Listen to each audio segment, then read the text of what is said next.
Bonjour à tous, dans cette vidéo, on va parler en détail des liaisons covalentes. Pour faire ça, je vais commencer par prendre un exemple, et je vais commencer avec l'atome le plus simple, l'hydrogène.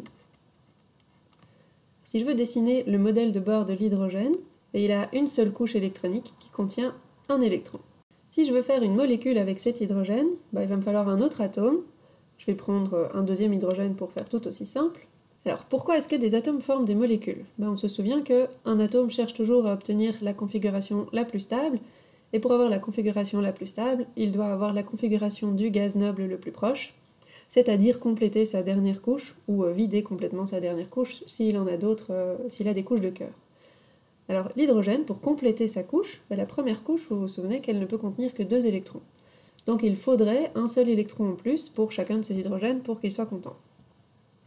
Eh bien, qu'est-ce qui va se passer si j'approche ces deux hydrogènes l'un de l'autre? Ils vont se mettre à partager leurs électrons. Donc il y a un électron qui provient de l'hydrogène de gauche et un électron qui provient de l'hydrogène de droite, mais s'ils se rapprochent suffisamment, leurs deux orbites peuvent se chevaucher, et les deux électrons vont être en commun entre les deux hydrogènes. Alors une façon plus simple de représenter cette molécule de H2 qu'en représentant chaque fois le modèle de bord, c'est de le représenter comme ceci. Et la barre horizontale entre les deux hydrogènes représente 2 électrons. Donc chaque fois qu'on dessine une petite barre comme ça en chimie, ça veut dire qu'il y a 2 électrons dedans. C'est ici une liaison covalente. Alors pourquoi je sais que c'est une liaison covalente? Covalente, ça veut dire qu'il y a un partage d'électrons. Dans ce cas-ci, le partage est totalement équitable. Les deux hydrogènes ont exactement la même force chacun, ils ont tous les deux la même électronégativité. Et on se souvient que l'électronégativité, c'est la capacité d'un élément à attirer les électrons vers lui au sein d'une liaison chimique. Alors je peux prendre un deuxième exemple. Je vais prendre l'oxygène, et je vais représenter uniquement sa couche de valence, qui contient donc 6 électrons. Si je veux approcher un autre oxygène, il contient également 6 électrons. Cet oxygène, pour arriver à remplir sa dernière couche, ça va être plus facile d'arriver à 8 en rajoutant 2 électrons qu'enlever les 6 qui sont déjà présents pour vider cette couche-là. Qu'est-ce qu'il peut faire? Les deux oxygènes peuvent se rapprocher, et de la même façon que précédemment avec les deux hydrogènes, peuvent partager leurs électrons de valence. Et donc, une fois qu'ils se rapprochent suffisamment, ils peuvent chacun partager 2 électrons de valence avec l'autre oxygène, et donc au total, sur chaque orbite de chacun des oxygènes, il y a bien 8 électrons qui sont présents. Je peux représenter ça de manière simplifiée avec les 2 doublets d'électrons célibataires comme ceci. Et les 4 électrons qui sont partagés vont donc former 2 liaisons covalentes. On est de nouveau dans le cas d'un partage total des électrons, les 2 oxygènes ont la même électronégativité. On a donc de nouveau une liaison covalente parfaite ou une liaison covalente pure. On peut regarder maintenant ce qui se passe si je veux essayer de combiner de l'hydrogène et de l'oxygène. Dans ce cas-ci, je vais avoir besoin de 2 hydrogènes pour donner au total 2 électrons à l'oxygène, et on va former la molécule que vous connaissez tous, H2O. J'ai donc toujours les 4 électrons sous forme de doublets sur l'oxygène, 2 électrons qui sont partagés entre l'hydrogène de gauche et l'oxygène, et 2 électrons qui sont partagés entre l'hydrogène de droite et l'oxygène. Et de nouveau, les hydrogènes sont contents, ils ont 2 électrons autour d'eux, et l'oxygène est content, il a 8 électrons autour de lui. La différence, cette fois-ci, c'est que l'hydrogène et l'oxygène n'ont pas la même électronégativité. Donc je vais indiquer l'électronégativité en rose. L'électronégativité de l'oxygène est de 3,4 et l'électronégativité de l'hydrogène est de 2,2. Qu'est-ce que ça veut dire? Ça veut dire que l'oxygène est plus fort que l'hydrogène. C'est l'oxygène qui va le plus attirer les électrons vers lui dans la liaison. Et donc pour indiquer ça, je peux mettre une petite flèche sur la liaison covalente ici, qui indique que les électrons sont attirés par l'oxygène. Et donc si les électrons sont attirés par l'oxygène, l'oxygène il va devenir partiellement négatif. Et les hydrogènes, ils vont devenir, à l'opposé, partiellement positifs. Donc je peux écrire ça avec un delta plus côté des hydrogènes et un delta moins du côté de l'oxygène. Alors attention, parce qu'au total, ça doit toujours être neutre, donc c'est pas juste un delta moins sur l'oxygène, ça va être un delta 2 moins.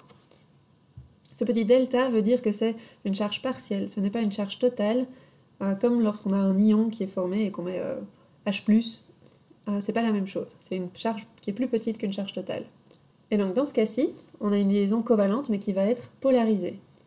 Vous entendez parfois peut-être le terme liaison polaire plutôt que liaison polarisée, c'est le même principe, ça veut dire qu'il y a un des deux éléments qui est impliqué dans les liaisons qui a une électronégativité qui est beaucoup plus grande que l'autre. Alors qu'est-ce que je veux dire par beaucoup plus grande? Ça dépend de votre professeur, ou ça dépend simplement du manuel ou du livre dans lequel vous regardez. C'est quelque chose qui est assez continu, c'est pas bam à partir de tel moment, on appelle ça polarisé en réalité. Tout ce que je peux vous dire, moi, c'est que la différence d'électronégativité doit être plus grande, plus ou moins, que 0,5. Parfois on va vous dire un petit peu moins, et qu'elle doit être plus petite, parce qu'il ne faut pas qu'elle soit trop grande non plus, sinon les électrons sont totalement arrachés par un des deux éléments, et alors on va passer dans la liaison ionique, mais ça doit être plus petit que... Alors ça dépend, on peut aller... parfois on entend la valeur de 2, parfois on entend la valeur de 1,9, parfois on entend la valeur de 1,7. Donc voyez en fonction de vos références, de votre prof ou de votre cours. De toute façon, ce qu'il faut retenir, c'est que c'est un continuum. Plus la différence d'électronégativité va être grande, plus la liaison va avoir un caractère ionique, et plus la différence d'électronégativité va être petite, plus elle aura un caractère covalent, voire covalent parfait. Dès qu'on a une liaison qui est polarisée, on peut se demander est-ce que la molécule totale va être polaire? Donc les liaisons sont polarisées, d'accord, mais est-ce que l'eau est une molécule polaire? Pour faire ça, je vais regarder le centre des charges négatives. Ici, il est sur l'oxygène. Et le centre des charges positives, il va être entre les deux hydrogènes. Donc quelque part ici, entre les deux, exactement au milieu, donc ici. Si le centre des charges positives n'est pas au même endroit que le centre des charges négatives, alors ma molécule est polaire. Je vais pouvoir tracer un vecteur qui représente la polarité de la molécule et qui va du centre des charges positives vers le centre des charges négatives. Donc ici, le vecteur polarité, il sera comme ceci. Et donc dès que je peux tracer un vecteur polarité, qu'on indique mu, ça veut dire que la molécule est polaire. On va regarder encore un autre exemple. Par exemple, la molécule de CH4. Alors je ne vais plus refaire le modèle de bord, vous avez compris maintenant le principe. Le carbone, il a 1, 2, 3, 4 électrons de valence célibataires autour de lui. Donc j'indique juste le modèle de Lewis. Il faudra donc 4 hydrogènes autour du carbone pour faire la molécule de CH4. Chacun des hydrogènes a un électron de valence qu'il va partager avec le carbone, et donc au total le carbone aura bien 8 électrons sur sa dernière couche, et chaque hydrogène aura bien 2 électrons sur sa dernière couche. Quelle est la différence d'électronégativité ici? L'électronégativité du carbone, c'est 2,6, l'électronégativité de l'hydrogène, c'est 2,2, donc on va avoir une différence d'électronégativité de 0,4, et c'est une liaison qui est très faiblement polarisée.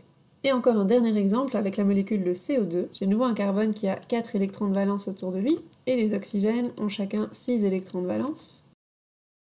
Donc les oxygènes ont 2 doublets, et chaque oxygène va partager 2 électrons avec le carbone, pour permettre au carbone d'avoir 8 électrons autour de lui, et chaque oxygène aussi aura 8 électrons autour de lui. Donc est-ce qu'on est toujours bien dans le cas d'une liaison covalente? Regardons l'électronégativité du carbone qui est toujours 2,6, celle de l'oxygène qui est toujours de 3,4, la différence d'électronégativité sera donc de 0,8.